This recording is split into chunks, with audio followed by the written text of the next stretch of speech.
it's reaching out to different expertise at different times and getting their advice and their knowledge. And so it doesn't really have to be a formal mentoring relationship. No. I've really struggled with that, how you get to one person. And I've really struggled previously to go, well, this is what I do, I don't know what I want to do.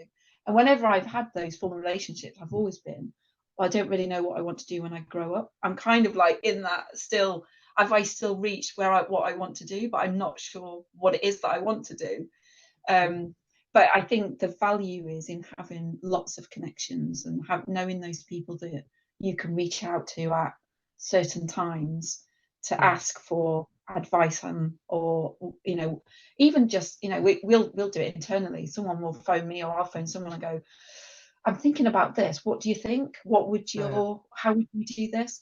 And I think it's recognizing that they're mentoring relationships as well, because you're reaching out for different people for different advice at different points of your career, or even just in a task, or just something you do day to day.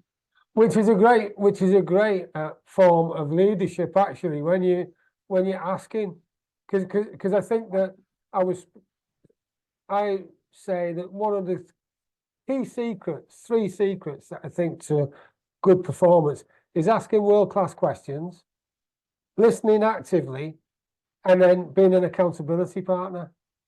Yeah, absolutely. Yeah. And actually being I guess being humble as well, because something rang home to me, and I didn't even know that I was doing this, but I had a team meeting, and I actually said to my team, I said, well, I don't know all the answers. You've come up with a really good idea, and you can tell me.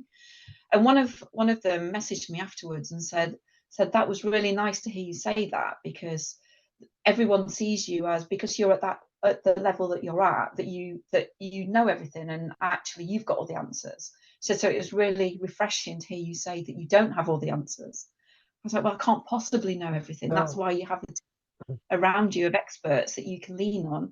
And it doesn't matter where you are in the organization, you're there because of your knowledge, and you've got the SME advice. So I'm going to come and ask you because I want to understand it as well. Yeah. And I bet your team will follow you to the ends of the earth as well. I hope so. I'd like to think so. I mean, I know you're not going to say, yeah, of course they will, mate. But I reckon I get a good feel, because I think a great leader is someone who can get someone to do something they wouldn't have done if you hadn't been there. And to be able to do that, that's great. And speaking of which, because you touched on networks before, because when we're in the military, we're networking without even realizing it, because we've got buddy systems, and you watch my back, I'll watch yours. So how important do you think the networking has been to you when you've left and in Civvy Street?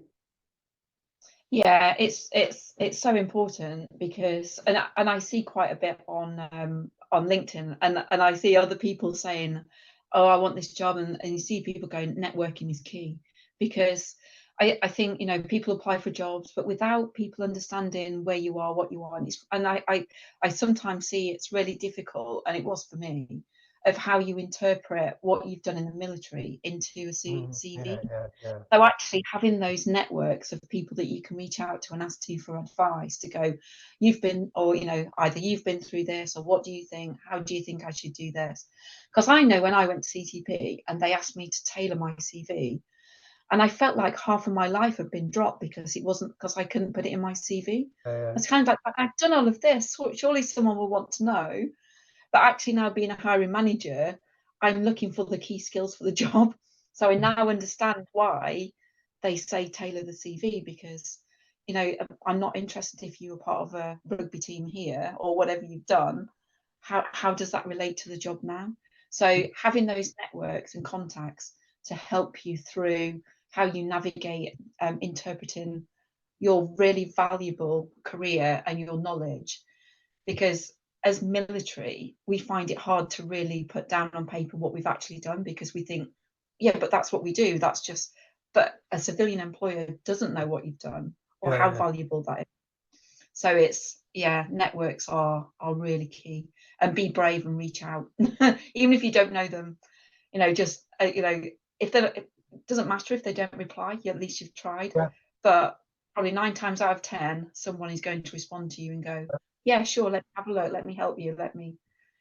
Yeah. And so long as you ask in a polite way and you ask the right questions. I've never, well, have I? No, I can't say I've never. But usually when I've asked the question, can you help me? There's not many people who've said no. No. No, it's just I need some help. I'm on my uppers. I need some help. What can you do? And most people will come to you. Yeah. Or even if they go, oh, actually, I don't know anything about that, they'll then signpost to someone else. Yeah. JoelTeams.com is a resource I have created to fulfill my mission to help 1 million veterans and business entrepreneurs like you achieve the goals, dreams, and aspirations they deserve. JoelTeams.com is jam-packed full of valuable resources specifically designed to help you on your journey to success.